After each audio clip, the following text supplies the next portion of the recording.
Premchand Mahato inter college Mesra Ranchi में अंतर्राष्ट्रीय महिला दिवस के उपलक्ष्य में भव्य आयोजन किया गया। कार्यक्रम की शुरुआत में प्राचार्य उमेश यादव ने सभी उपस्थितों का स्वागत करते हुए जोर देकर कहा, नारी ही सृजन है, नारी ही शक्ति है, नारी के बिना यह जग अधूरा है। इस अवसर पर मानव शास्त्र की व्याख्याता सीमा ममता मिंज ने संबोधित करते हुए कहा कि सफलता की राह में हर महिला को प्रेरणा का स्रोत बनने की आवश्यकता है। उन्होंने युवाओं को स्वयं में आत्मविश्वास जगाने और समाज में सकारात्मक बदलाव लाने का संदेश दिया। कार्यक्रम में महिला प्रतिनिधि सुधा तिवारी, अनीता रानी और अफ्तारी परवीन ने भी छात्राओं को संबोधित करते हुए समस्त विश्व की महिलाओं को अंतर्राष्ट्रीय महिला दिवस की हार्दिक शुभकामनाएं दी।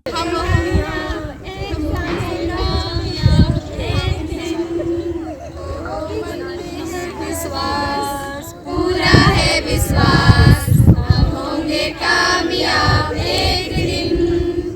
नहीं डर किसी का आज, नहीं डर किसी का आज, नहीं डर किसी का